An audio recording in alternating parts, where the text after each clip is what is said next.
Urgensi Pancasila sebagai pandangan hidup dan dasar negara.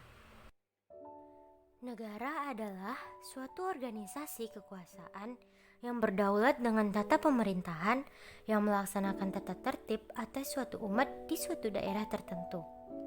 Negara juga merupakan suatu wilayah yang memiliki suatu sistem atau aturan yang berlaku bagi semua individu di wilayah tersebut dan berdiri secara independen. Syarat primer sebuah negara adalah memiliki rakyat, memiliki wilayah, dan memiliki pemerintah yang berdaulat. Sedangkan syarat sekundernya adalah mendapat pengakuan dari negara lain. Adapun 3 unsur yang menjadi syarat mutlak bagi adanya negara. Yang pertama yaitu unsur tempat atau daerah, wilayah atau teritorial. Yang kedua, unsur manusia atau masyarakat, rakyat atau bangsa. Dan yang terakhir yaitu unsur organisasi atau tata kerjasama atau tata pemerintahan. Fungsi Pancasila sebagai dasar negara yang pertama diartikan sebagai dasar filsafah atau filosofi negara. Jadi, Pancasila dalam hal ini digunakan sebagai dasar untuk mengatur pemerintahan negara. Dengan kata lain, Pancasila digunakan sebagai dasar untuk mengatur penyelenggaraan aparatur negara yang sesuai bunyi dan isi yang tercantum dalam pembukaan Undang-Undang Dasar 1945. Konsekuensi Pancasila sebagai dasar negara yaitu negara Indonesia merupakan negara kesatuan yang berbentuk republik yang tercantum pada pasal 1 Undang-Undang Dasar Negara Republik Indonesia 1945. Dalam pasal 1 ayat 2 Undang-Undang Dasar Negara Republik Indonesia 1945 yang berisi kedaulatan berada di tangan rakyat dan dilaksanakan menurut Undang-Undang Dasar. Hal tersebut mengatakan bahwa negara Republik Indonesia menganut demokrasi konstitusional, bukan demokrasi rakyat, seperti yang terdapat pada konsep negara-negara komunis. Terdapat tujuan negara menurut beberapa teori.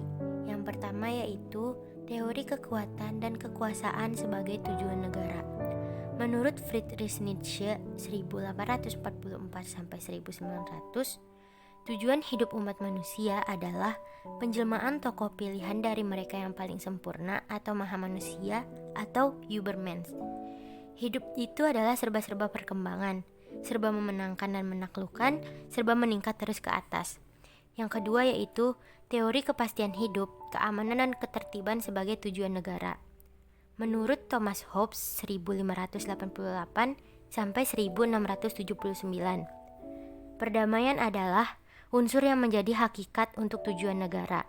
Demi keamanan dan ketertiban, maka manusia melepaskan dan melebur kemerdekaannya ke dalam kemerdekaan umum, yaitu negara. Yang ketiga yaitu teori kemerdekaan sebagai tujuan negara.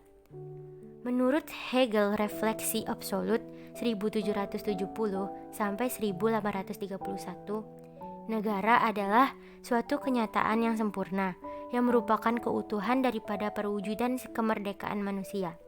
Hanya dengan negara dan dalam negara manusia dapat benar-benar memperoleh kepribadian dan kemerdekaannya. Yang keempat yaitu teori keadilan sebagai tujuan negara. Menurut Aristoteles 384 sampai 322 sebelum Masehi, negara seharusnya menjamin kebaikan hidup para warga negaranya. Kebaikan hidup inilah tujuan luhur negara. Hal ini hanya dapat dicapai dengan keadilan yang harus menjadi dasarnya setiap pemerintahan.